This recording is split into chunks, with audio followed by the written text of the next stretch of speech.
Hello, all, and welcome to the Fancy and Sci-Fi Fanatics podcast. I'm your host, Daniel Coolbaugh. Today, I have with me a very special other Dan Hanley. Dan, how are you doing today? Yeah, great, you. Yeah, excellent, excellent. Well, I'm so glad that we could get you scheduled for season five. I know we had talked when I was still recording the long season, season four. They always seem long if I don't get them done before January or February of the previous run. So yeah, I'm so glad that we could chit chat today and talk to you about your books, your writing experience, and just kind of see who you are a little bit more on our channel. So thank you so much for coming on today. I appreciate it. Yeah, I appreciate the opportunity. Yeah, not a problem. Well, we'll start right there with that first question. What has your writing journey been like up until this point? Yeah, so I think I've been writing ever since I can remember. I can kind of vaguely remember some stories that I wrote when I was in primary school, which is our version of elementary school. Um, I can almost see the little doodle cover I drew on the little thing. So yeah, I've kind of just always been writing. I just love creating worlds. I love creating stories. Um, to be fair though, up until I'm nearly, I'm approaching 40 now, and I'm. It was only last year that I actually completed a novel and Oh, released it. So, despite the fact that I've got, nearly 4 decades worth of like I know writing the under my feeling. belt. Yeah, yeah. Not all of that has been seen by any more than just me. Mm. Um, so yeah, I mean, one of the sort of major challenges I experience is I have ADHD. So uh, I sometimes get these like incredibly intoxicating ideas, but then I have executive dysfunction, and then I don't do anything with those ideas, and then they're lost to the wind. Mm. So yeah, so that's kind of why the two stories that I have completed are so special, because they are the ones that have managed to sort of break through that and actually get to completed status. So yeah, just kind of always been there, and I've always loved writing. That's awesome. Well, I know the feeling.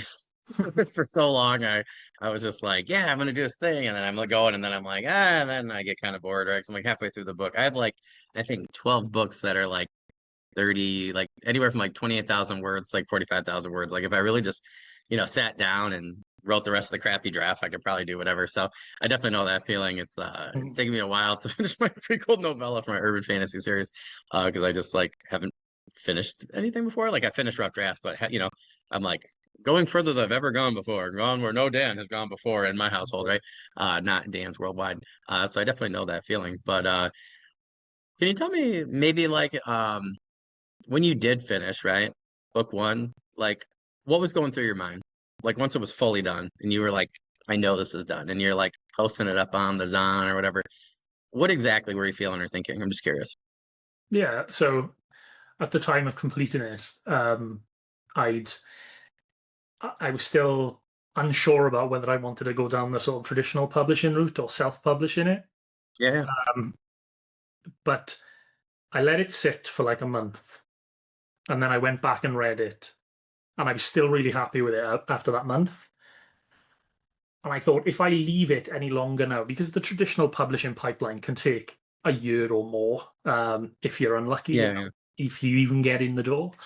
Um, so I was thinking, unless I put this out, I, I'm stopping there. Unless it goes out live yeah, and goes into the wild now, it's not ever going to go into the wild. So yeah. I made the decision. I had to, quickly get it out there. Um, I had a cover that somebody whipped up for me on this kind of like cheap site just to get it out as Yeah, quick yeah, as I yeah. could. And then as soon as it was live, it was just this like tremendous feeling of like weightlessness. Like I did it. I've So, done it. yeah, yeah. And then I realized I wrote myself into a corner because I kind of set it up as like a 4 book series, which means like, oh, now I got to do it again. Uh, and then again and again. Yeah, But yeah, yeah. That's awesome. yeah, so yeah, it's just yeah, there's that sort of like 80-20 rule where it takes 20% of the time to do 80% of the book, and then 80% of the time to do the remaining 20%. So it was like that last 20% of completing it, editing it, making sure it's perfect, then, Yeah. putting it into Google Docs and doing a proofread to make sure there's no grammatical errors and things like that. All of that stuff was just, it took so long, and it was at risk of me, kind of losing my energy, losing my steam. But Yeah, yeah, yeah. I I know wanted the to read feeling. the story. I was desperate. I was desperate Yeah. for people to read it. So that was the kind of energy that finally pushed it through. Oh, that's awesome. I was actually just talking to a friend of mine, an author friend of mine, and we were discussing like editing last night, and I was like, speaking of wrote myself in a corner, I did that with my prequel novella, and I was like, this is so stupid. I was like, I like wrote myself into corners that were so dumb because it has nothing really to do with the story. Like I'm using it as like a jump off point. So Mm, my monster hunter is an ex-marine, right? The prequel trilogy is like how he became a monster hunter, but like the marine stuff is holding me up because I'm not really a gun person anymore, and like I don't know those things. So like, but it's like hard, right? Because like I feel like if I get veterans that read it, they're gonna be like, oh hey, like, and I'm like, no offense, but like for good reason, right? Like that's a mm. group of people that wants their story told realistically, and stuff. And so not that I gotta feel like I gotta get everything 100% accurate or whatever, but like there's just stuff I just screwed up. So now I have to like go back and untwine the ball of thread or fishing line that I just like totally screwed up. So I am looking so forward because I'm like draft 5 out of like probably 6.5. I'm so looking forward to the wait list you're talking about. Like when I click send to the Zon or whatever, like I'm gonna Yeah. feel so good because it's kind of like 2.5 years. Unfortunately, it's not a user-led action that gives you that weightlessness. It's actually just an email from Amazon to say that it is now live, because you Either way. you click publish, and then it's like, now you've got to wait for 2 working days maybe for it to be reviewed and for it to go through the motions, and then eventually you'll get that email and you're like, yes, I did it. Why, Dan? Why? Why would you say that? That's awesome. But it's funny though, right? Like how many steps? Like I have friends that like, have it's funny because like I have to like still to ask my friend, I was like, can I just pay you? I'm like about to sell our old fridge. I was like, my wife goes, just use it for book stuff. I'm like, Mm. sweet. So I was like, I'm just gonna pay my friend, like, just to like format my book. I'm like, I just don't have time personally. And I'm like, I don't have time to learn how to do it. So I was like, I'm just gonna pay him. I'm gonna pay my other friend to come up with some of his cool graphics for like the beginning chapters. I'm like, I just don't care. Like I just at this Yeah. point, I'm like, that's not, I want the story to, it's important, right? But I think it's important to also get the story out there, like you were saying. So I think that's awesome. Well, yeah, I look forward to the Zon sending me the email saying we're good, and then I'll feel weightless off my chair. So speaking of writing, so what genre or genres do you currently write in and why? Yeah, so the stories I've written are dark fantasy. I just kind of find myself drawn to sort of building stories that explore those darker themes. I often see fantasy as like a kind of allegorical way of exploring our own world. Oh yeah, yeah. And it's obviously, especially with what's going on now in the world, it's like you kind of almost need to kind of like attack those sort of darker themes in order to kind of understand our world as well. It's Yeah, yeah, it's almost like writing these dark stories actually is kind of like therapy for me as well. you know, yeah, yeah, it's a way that I can help reason out why these things happen in this world. yeah. And yeah, I don't know if it's indicative of an issue with me personally, but if I ever sat down to start writing a sort of pleasant, cozy fantasy, it would be decidedly not cozy or pleasant by the end. I get that. Um, Yeah, it's just kind of like what interests me is kind of like exploring like what makes people tick, yeah, and inevitably that kind of just leads me down a bit of a darker path. yeah, But yeah, I kind of enjoy looking at things that kind of like big talking points in modern society that kind of you don't really see a huge amount of in literature. Things like mental health and trauma and neurodivergence. I mean, especially in fantasy, if those things are touched upon, they're kind of like, you know, is that person really depressed, or is that just their character? Is you know yeah, yeah, you can it's never really kind of like full throated addressed. yeah, yeah. But I kind of I like to see I like to pull back the curtain and see what's going on behind, you know. No, I mean, I think that makes total sense. For me, like I grew up on like Billy Jack, Walker Texas Ranger, like always a hero just fighting in the filth, right? But then like still doing good things, right? In a world that's kind of crazy and crappy. So that thing is why I like get attracted to urban fantasy with like particularly Harry Dresden. Like I love the fact that he just is like not afraid to get his hands dirty and go toe to toe with evil if he's doing the right thing, and like the depths he goes to do the right thing and shed some light in the darkness, I think is just such a cool theme. So that's like what I typically like to explore, really, no matter what the genre is, to be honest. So I totally get that. Yeah, that's there's like Whereas I'm I'm not kind much of of a more of cozy. a, I'm kind of more of a, this character is doing the right thing, or is he?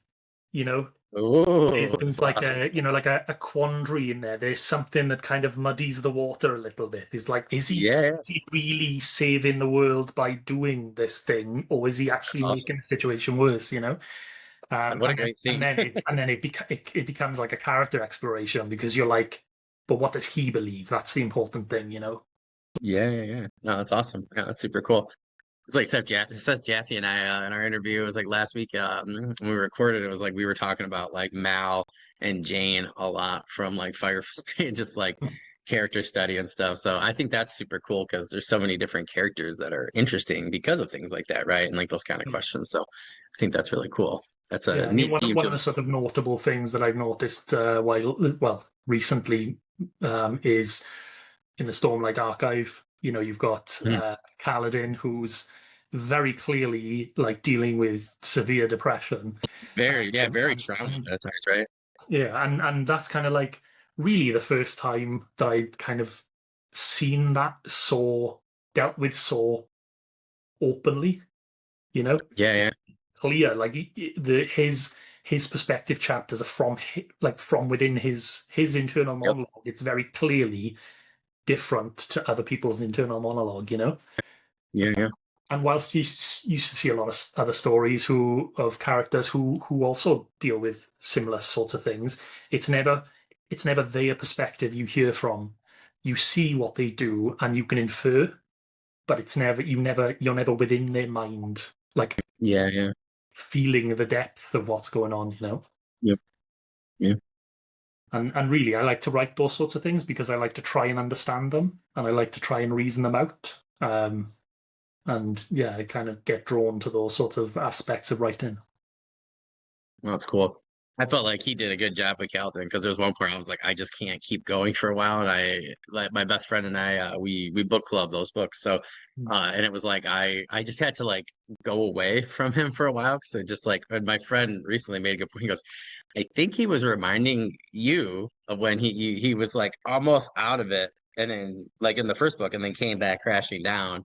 Mm. And then had that really hard time coming up. He was like, "That kind of sounds similar to you." I was like, wow, I was like, he hit me like right on the head with that. I was like, dang. And then it just made me respect Sanderson's writing even more. So I was like, that's why I didn't like that particular part of the book because it was almost too real.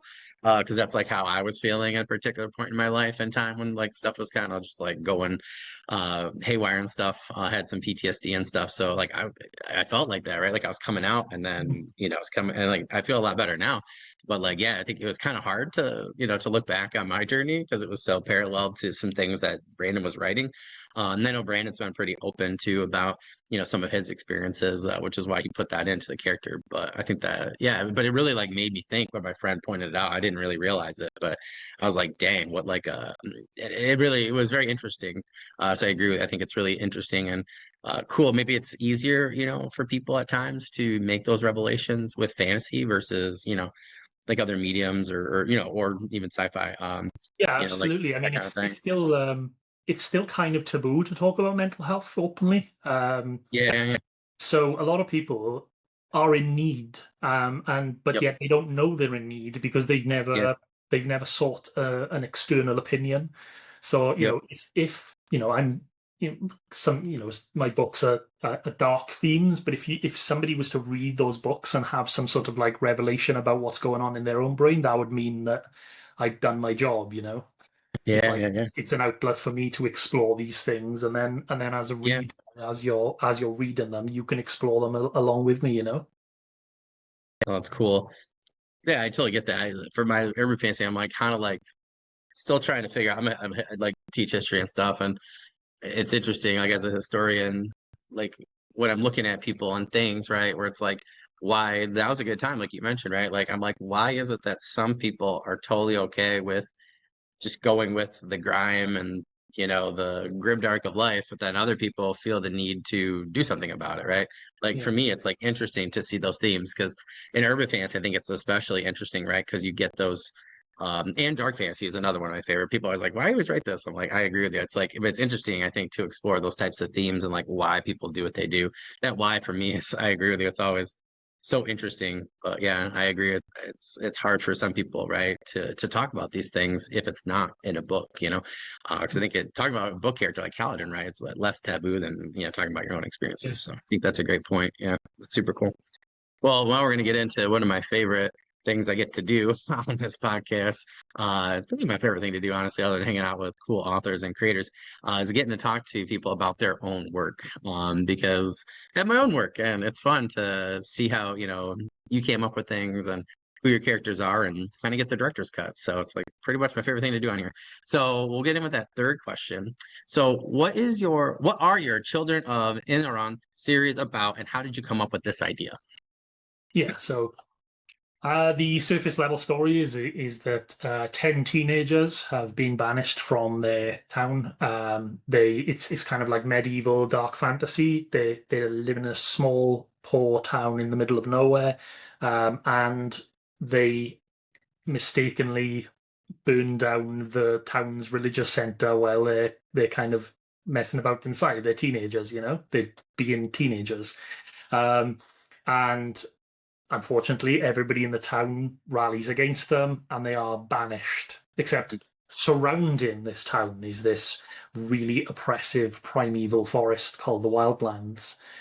And it's the story is kind of about these 10 teenagers who have to learn to survive in this wilderness. And they're cut off from everything that they knew and loved as children. They cut off from the life that they were expecting to have. So the first book in the series, The Great Leap, it sees the group of 10 split because every large group of friends has cliques, you know, individual sort of like little groups of friends. And ultimately that's what happens. They split up. They all get different ideas about what they should be doing. And they split. And in doing so, it's actually given me a really interesting opportunity to explore parallel stories. So Oh, book one and book two are like they run in parallel. One is about one cool. group and the other is about the other group. Um, and there's been really interesting ways for me to tie the stories together and interlink them. And given that this was kind of always the case, like always the part of the plan, there are when reading The Great Leap, there will be some things that happen in there. Um, and then when you read Stone Cold Blood, the sequel, you'll go, oh, that's why that happened. You know, Oh, that's they'll be cool. kind of like they'll be almost talking to each other, despite the fact that the characters are separate and the events are Yeah. separate. Yeah. So the Great Leap primarily centers around a 16-year-old girl called Fleeta, who's hiding a dark secret about what happened in the moments leading up to their banishment. So her and three others are trying to survive. She's a twin, so her twin brother's there. She's kind of thrilled at having this newfound freedom because she's experienced a traumatic childhood. Her twin brother has is combating sort of withdrawal from narcotics. And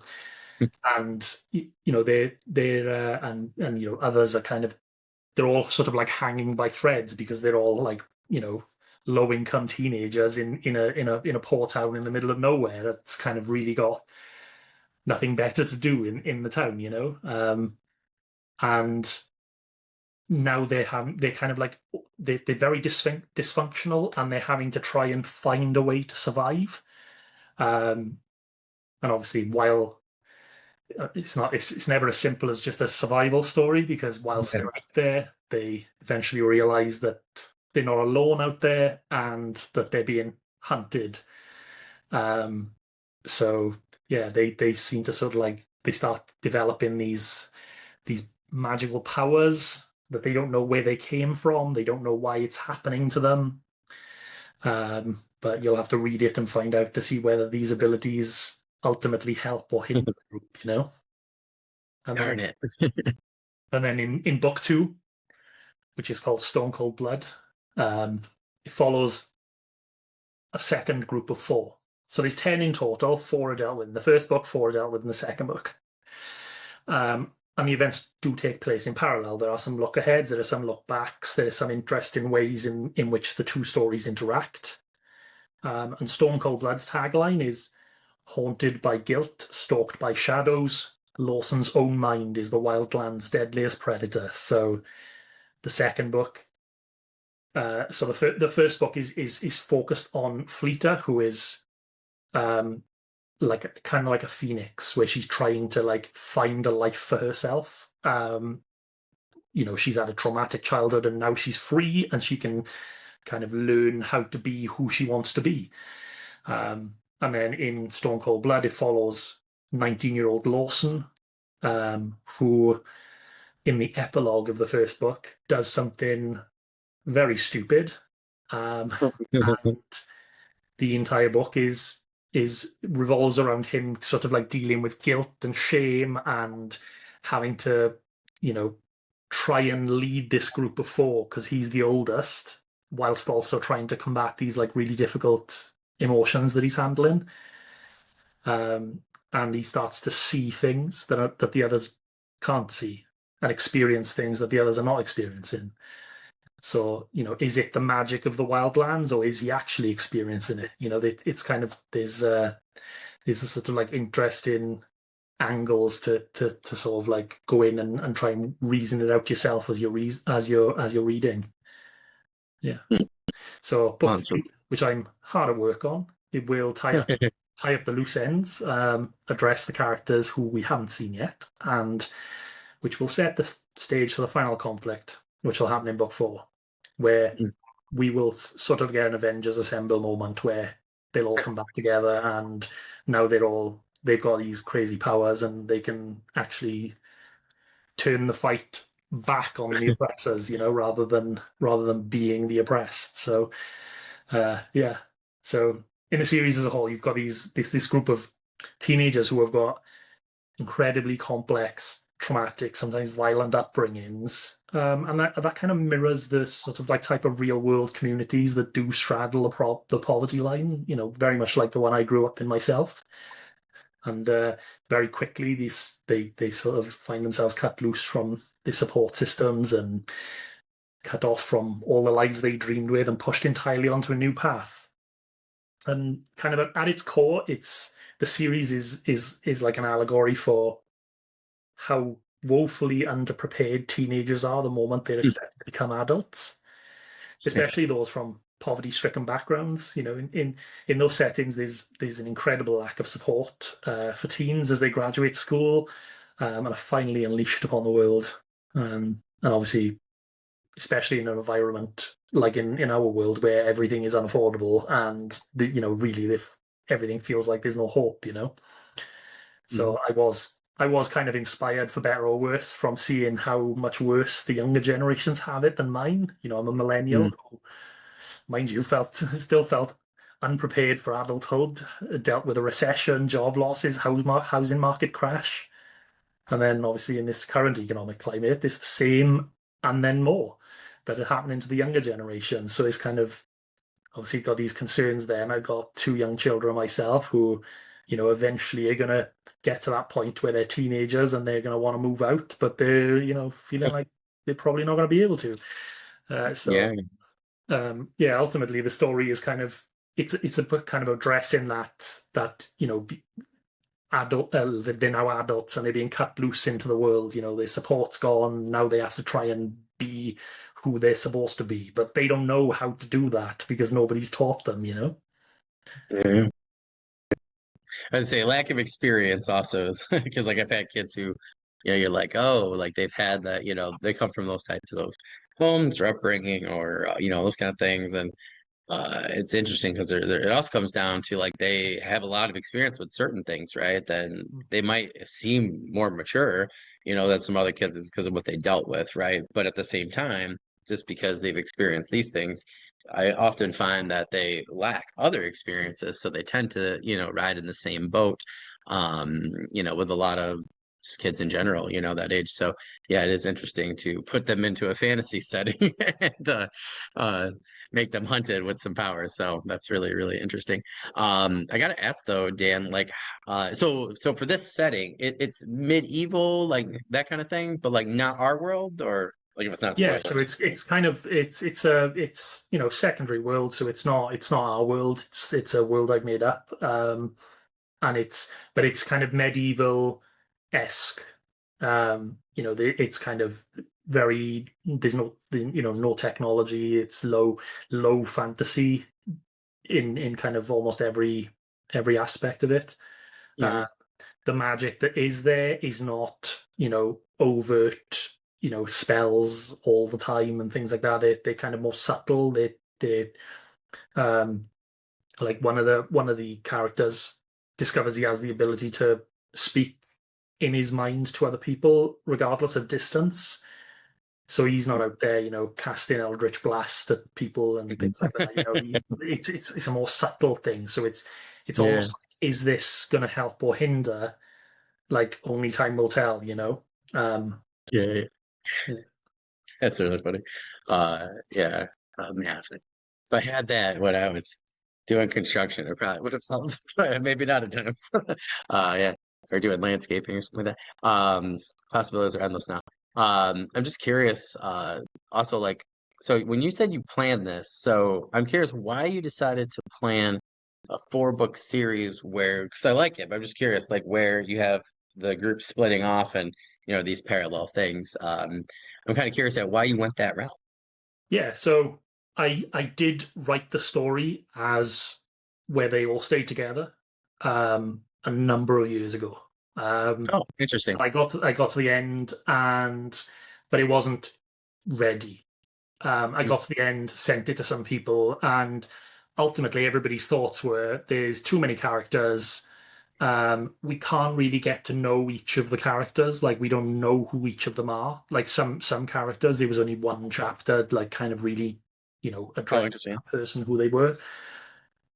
And I felt I was doing a disservice to this world and disservice to these characters that I created. Um, so then I thought, how can I spend more time with each of these characters, and how can I center these stories around these sort of like groups of concerns, I suppose.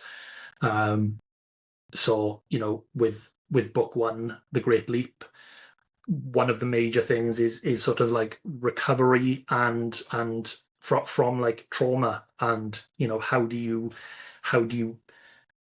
how does one go from having basically to hide all of the time, hide who you are, hide your personality, all the way now to as a being cut loose and you're in the wild.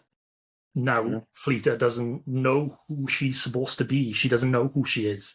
She's so practiced at hiding herself that she doesn't even know what her personality is. Mm.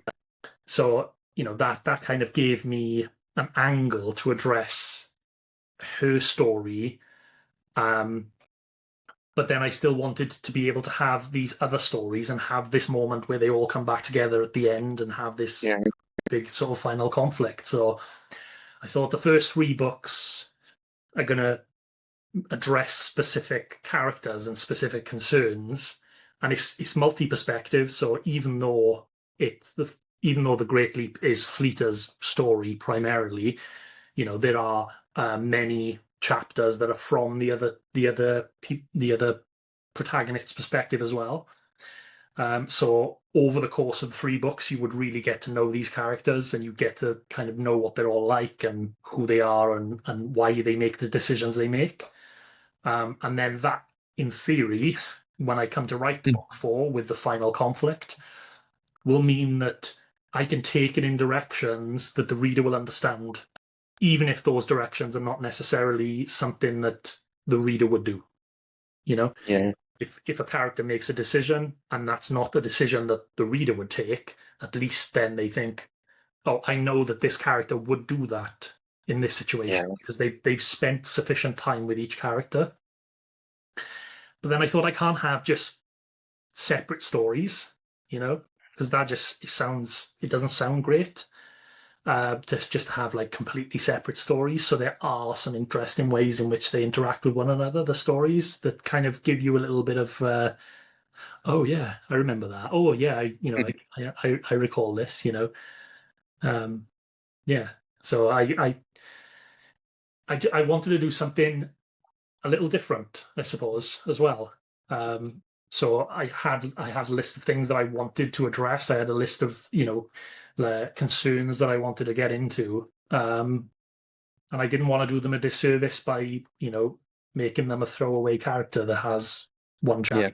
chapter. And I also didn't want to write, for my first ever published book, I didn't want to write a 3,000-page epic. Yeah. Yeah. That's I fun. needed some way to segment it, some way to allow Yeah. people to really get to know these characters, but at the same time, um, build towards where I'm taking the story. That makes a lot of sense. And that's good. And we talked to a lot of people on here about what their first idea was and how it's dissected. I've had people where they had almost a 3,000-page story and then they had to turn it into 3 books. And then one guy was like, well, then I had 3 books. And then I realized, the editor and I are like, I don't think I'm getting done in 3 books. So then I had to write a 4th book. And all of a sudden I had to switch Amazon to, do that instead of saying it's 3 books now. So I always think it's interesting. It's always nice when you can plan ahead, though, I think, right? And then, actually come to fruition with that plan. But so I just want to be clear. So book 1 is her perspective, and then a few other POVs from that group, though, right? Yeah. Who she's with. And then book 2, same thing, with another character, or other characters. But then book 3, are you like kind of going in half? Like, who are we kind of, if it's not Yeah. spoilery or anything? Yeah. So it unfortunately, it will be a little spoilery. However, Oh, there are some things I can say where, with the 3rd book, I'm widening the lens. So I'm got it. giving more insight into kind of what's really going on here. Got it.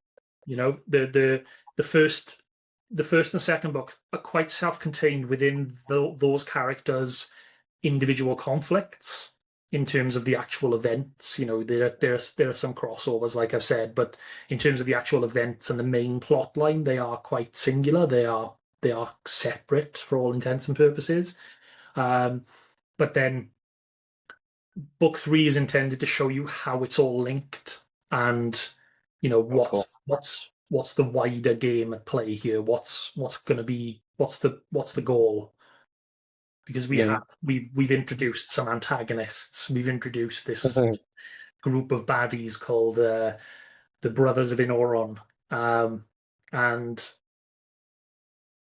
we know what their motivation is, but we never see it from their perspective, and we never understand, what they are fighting for.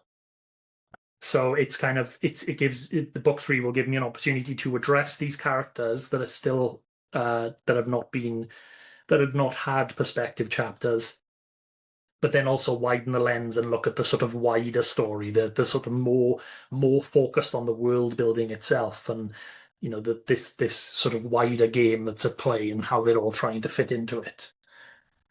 Yeah, yeah. And now everybody knows why it's really hard to talk about a book 2 and book 3. Yeah. How do you talk about it without, giving a bunch of spoilers away? So I think that was done really well, though. That makes total sense, and actually sounds super cool. So it's really neat. But yeah, that's little short lesson on for everybody, right? I had somebody the other day, they're out here, they're like, how do I explain book two without giving away the ending of book one? It's like, here you go. So there you go, guys. That's how you do it. So I think that's really awesome. Um, so speaking of, we'll get a little bit more into world building. So what type of world building did you focus on when it came? We'll really do like the series. Like what was like the first thing you kind of like started with? Yeah, so if you think of Emmons Field from the Wheel of Time series, it's a poverty-stricken village in the middle of nowhere. Uh, but that village doesn't really seem to have any of the qualities of a poverty-stricken village that I grew up in. Yeah. It's true. Never thought about Everyone there is kind, warm, law-abiding. The only that. real problems is you've got Matt Cawthon's family, who is a little bit of a nuisance, and there's a crotchety old Thatcher who makes trouble for Yeah. people. But other than that, there's kind of no real dysfunction in the town. Yeah. It's very kind of nice. And I'd like to mention, by the way, I love the Wheel of Time series, so I'm not criticizing it at all. Yeah. It's just kind of like it's the perfect contrast for what I've created because I grew up in one of the most economically disadvantaged areas in the UK, Mm. an area called the Valleys in South Wales, and it's an area of outstanding national like natural beauty, but it stands at kind of a stark contrast with the towns that kind of they're like bordering on destitution in places. And I recognize I personally had a relatively privileged upbringing compared to those around me. But I saw many of my friends, neighbors, schoolmates, and all that skirt the poverty line, engage in the trappings of a typical poor upbringing, so drug use, criminality, petty and otherwise, violence. And this is, these are small places. They're not big sprawling urban centers. It's Yeah. kind of like it's like a relatively tight valley, and then there's loads of towns kind of snaking their way up the valley floor, Mm. and it's a beautiful place, but it's also right on the poverty line. And I sort of like one of the things about areas of economic deprivation like this is that the people themselves have an incredible amount of heart despite all the flaws. And there's sort of like a magnetic culture that breeds national pride.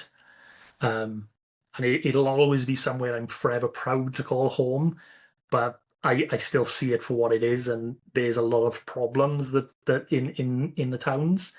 Um, and really, that's kind of my experience of living in a relatively poor area is not everybody there is kind, warm, law abiding. You know, Mm. um, there is a fair amount of darkness that happens in these places as well, and my story is kind of intended to be like a mirror to that sort of environment. Perry Grove is the town where all the protagonists, the 10 teenagers, grew up in. And it does have a problem with drugs. It's not necessarily the most friendly place in the world, but everybody there knows each other, and they've got that heart. Um, and despite what happens in the offset of the book, where the 10 teenagers get banished, that DNA is brought into those characters as they explore the Mm. wildlands. So yeah, that was kind of where I focused, and I wanted to see a town that mirrored something that I knew. Yeah. I never really saw that in fantasy, Mm. without it being sort of Yeah. overtly, you know, a den of criminality, which it's not. These things they're never like that. They're very complex, multi-layered things. But the dark aspects are there and present, and that feeds into who these characters end up becoming. Yeah, no, I think that makes total sense. It's kind of like the Netflix show, like Outer Banks. Like I do like how they showed like that was one of the themes for season one was really like where certain people are kind of like out in the boonies and they're just kind of like out there, right? And it is a poor community, but then there's this contrast with the people who are making a lot, like families and businesses that are making a lot on the tourism. the ocean that's near them. So you have like these Yeah. two, full groups, like, right? And like literally like here we call them townies, like townies, right? People are in town, right? Feel very different with tourists sometimes, right? Yeah. Kind of, I think everybody feels that way, right? So yeah, it's kind of interesting. I think how you did that. That's super cool. Yeah, because Edmonds Field, I always found that interesting because my friend said that, right? That they're supposed to be an impoverished area. And I was like, are they really though? Like, it was like, Yeah. I agree with you. It was like kind of The book is interesting. telling me they're impoverished, but the world Yeah, yeah. is kind of telling me they're all middle class.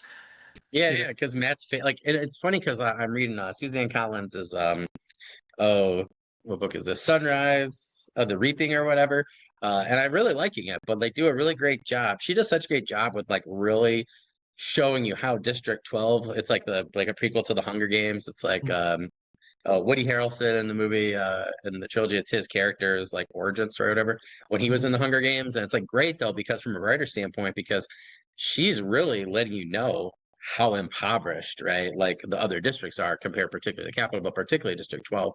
I think she does such a great job in the books of really replicating that. So if anybody wants to see an example other than Dan's book, that's a good one too. So you can see, what different authors are doing there. So yeah, I think that's you're like the only two I think that I know, and that's like even like dystopian, right? So fantasy, you're the only one I know that's doing that. So I think that's super cool. But it's also cool that you're trying to replicate, where you're from and some of those situations in this type of setting with those characters. So I think that's really cool.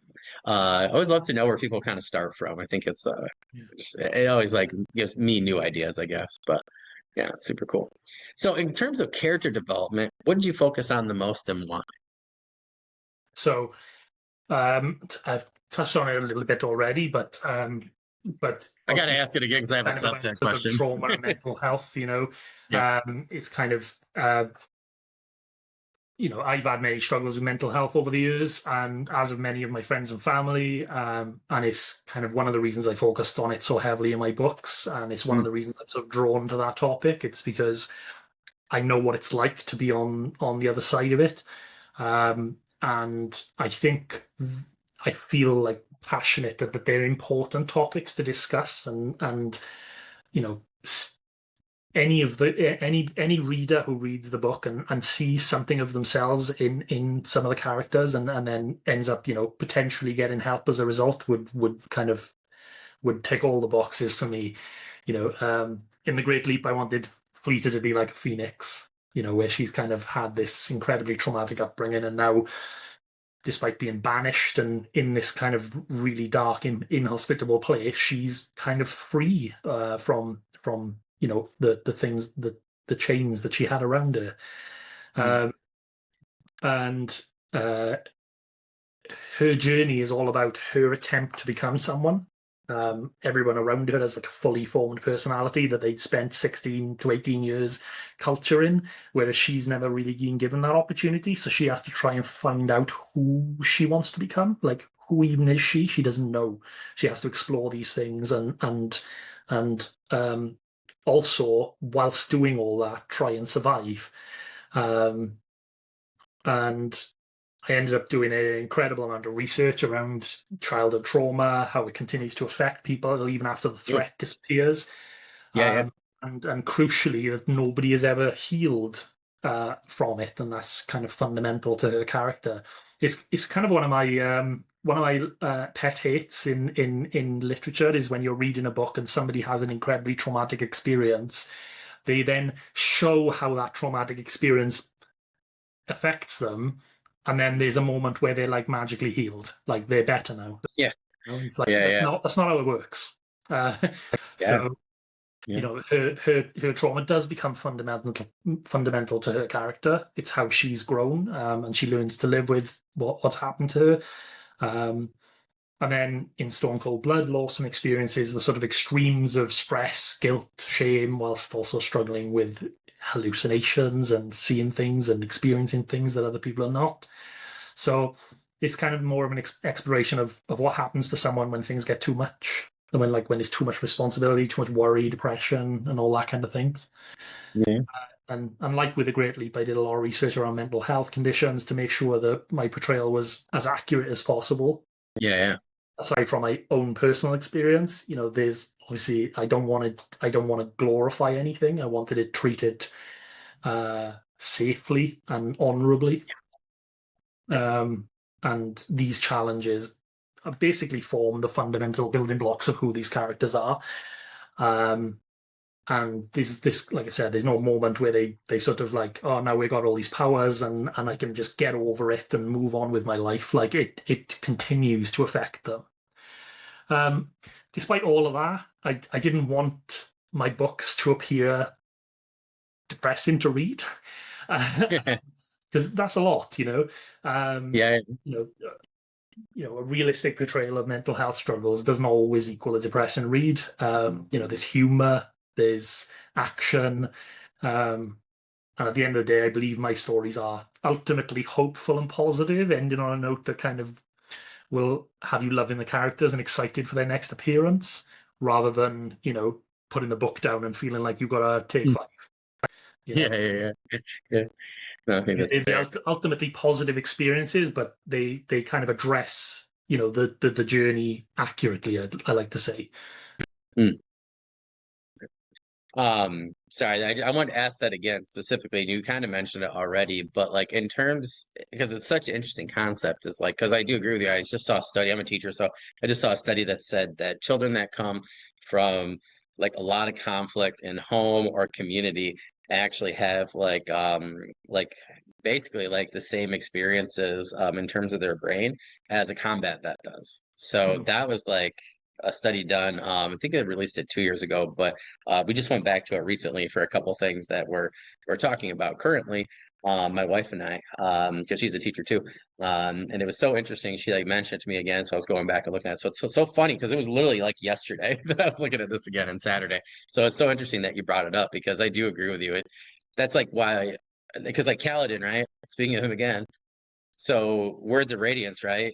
He's still like struggling, and then Oathbringer, right? He's still struggling. He's has his highs and his lows. And my friend and I like mentioned this. That's what we were talking about the other day. And he's like, yeah, he's like, it's so realistic, with how you will feel at times, because you might be all on on a high, and you're like, oh, this is great, and everything's going well, and then it could just be one little thing. Like for him, it's the weather, right? Like all those Mm. storms come in, and it trips him up, and it could be something like that, or it could be another event, or something that's triggering for, that trauma. So, There's yeah, crucial moments as well where he thinks he's healed. yes, He thinks, yes, "Oh, I'm thank better you. now. I'm Yep, fixed." And then yeah. something Why else didn't will that happen? happen, and he's like, "I'm back where I was." Yep, And yep, and that's an important part of the sort of mental health journey as well. That yep, happens. There's moments in the Great Leap where Fleeta sort of like feels like she's done, like she's putting it all behind her, but it's never yep. really gone. It does come back, and it does continue to affect her for the kind of the rest of the story, her story. Yeah, yeah. Well, I'm wondering, like, I'm just curious because as a writer, I'm like, ooh, putting those types of characters, those types of experiences with powers gives you some cool things. So, if I don't want to spoil anything, but if you can tell us, like, how did you attribute certain powers with characters based off of their like experiences? Because to me, that character development's got to be amazing, right? Like, I can do, I'm struggling here, but then I can do this thing now with a power, like, and like you just said, right? Like, oh, I might be healed now. Like, but to me, it's like now you have some people that might not wield the power well. So to me, that adds a huge depth more to the character development. So I'm kind of curious how you navigated that kind of thing. Yeah, I mean, so it kind of all ties into this sort of like allegory of teens growing up. Because one of the major things that signal whether a person is grown up or not is emotional maturity and being able to have command over your emotions. And really, the powers are there are 10 potential gifts that they can Oh, get. cool. That's how I've kind of structured it in my mind. That's not brought into the canon, but it will Oh, be interesting. eventually. Oh, Um, cool. and which one ends up manifesting in each character depends on their emotional state and their sort of like deepest desires. Um, a Hmm. character who struggles with anger, they're a teenager. This happens. They Yeah. develop sort of like incredible strength. Then there's a character who would love more than anything to find a way to communicate with his sister, and he develops the ability to sort of speak to people through their mind. You know, he can speak That's directly cool. to them whenever he wants. Yeah, And you know, there's a character in Stone Cold Blood who feels abandoned by his family completely, and you know, he basically wants nothing more than to just sort of fade into the background, and that's exactly what he can do now. He can kind of go that's awesome. invisible, Yeah, uh, yeah. and all the powers are sort of traced back to their sort of like deepest desires, or the like the raw Mm. emotion that's fueling their journey. And the crux of it is that if they're ever going to learn to figure out these sort of like wild abilities, they're going to need to learn how to control their emotions. They're going to need to grow up. Interesting. Yeah, yeah, yeah. Oh, wow. That's really cool. Oh, that's really interesting. Um, so I guess like I'd like to know a little bit about the magic system, like in terms of because that's really cool.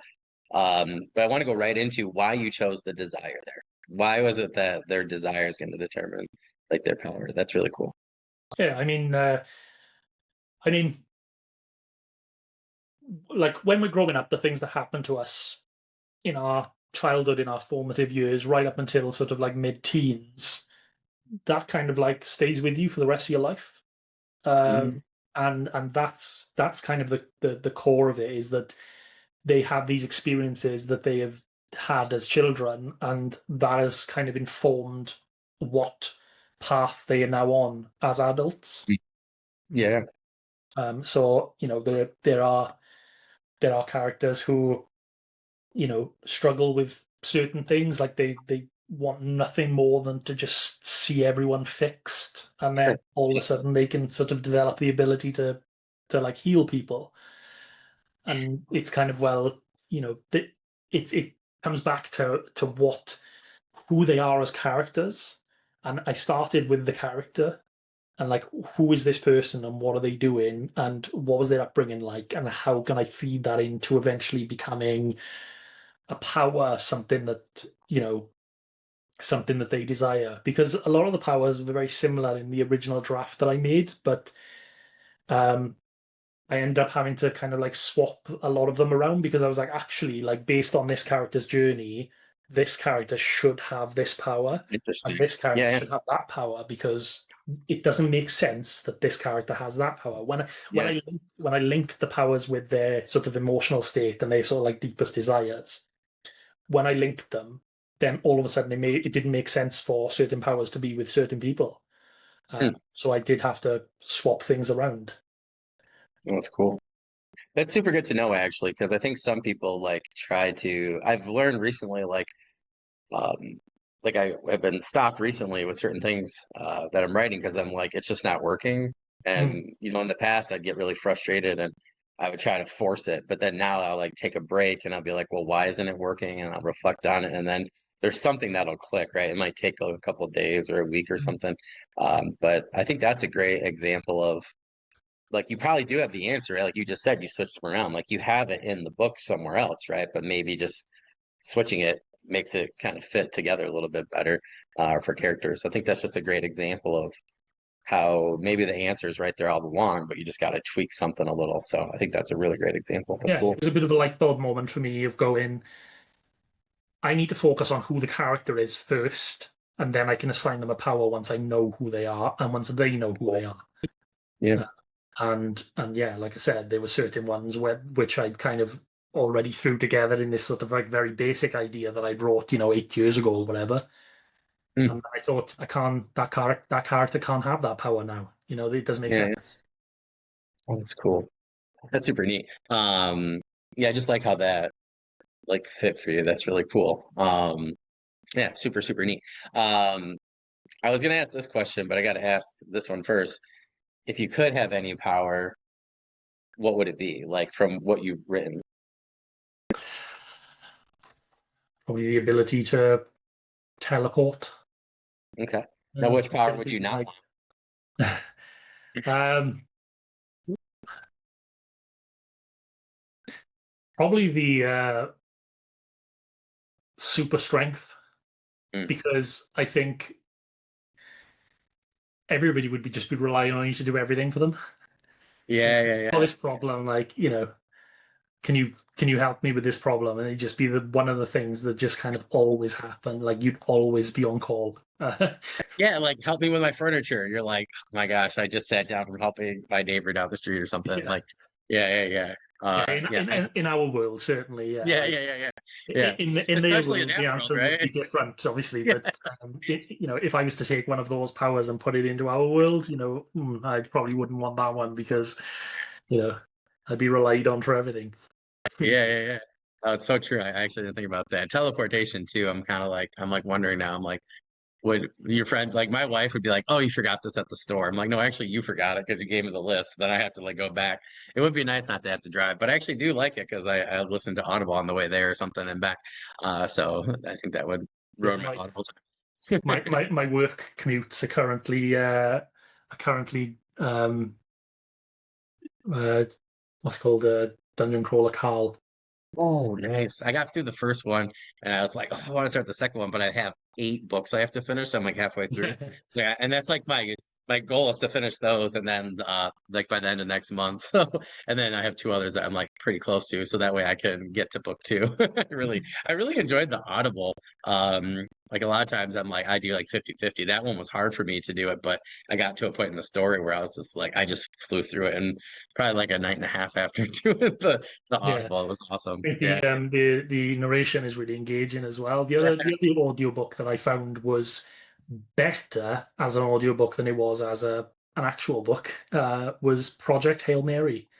Oh, I agree. That was one of the best produced, and I love the book. Like, don't get me wrong. Like, I would fly through it, but like my friend and I both were like, oh, there were times like we couldn't listen to the audio narration because we book clubbed it. I totally agree. It was so flipping good. It was probably the best audiobook I've ever listened to. It was amazing.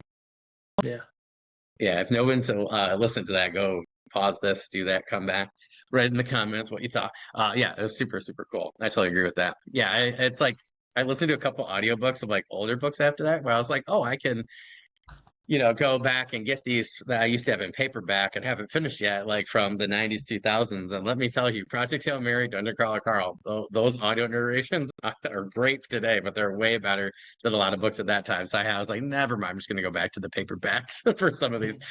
Yeah, so audio narrators, and how they do it definitely or it could be either way, right? Could make you really want to read the series and listen or not so much. So yeah, really important there. And now, if you could enter one fantasy world, which one would it be and why? Oh, now this is a tough one because I do read a lot of dark fantasy, and one of the things that characterizes dark fantasy is that I would absolutely never ever want to go there.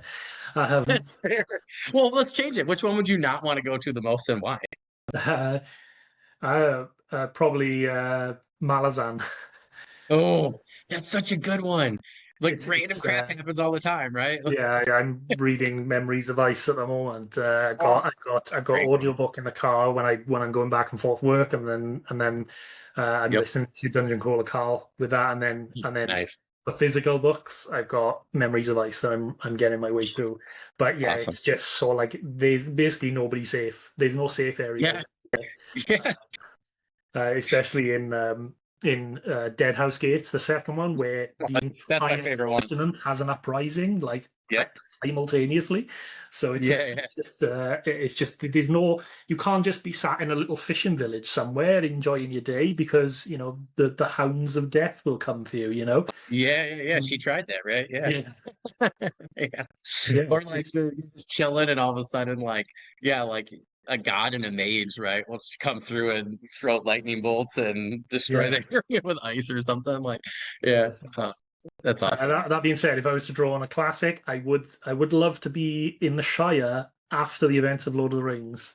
Nice. After it's all been rebuilt and renewed and it's all back to normal, because then I'd be able to relax, potch about with some farming, do a bit of drinking and merrymaking in the evenings. I could even nip over to Rivendell as a little writing retreat and write a Oh book. yeah, yeah, yeah. Oh, that'd be super cool. Yeah, I'd want to chill with the elves. I'd be like, teach me like how to do archery and sword Yeah. play or something like that. I just think it'd be really Like, cool. teach me how to I forge something Yeah. legendary. Oh my gosh. Yeah, yeah, yeah.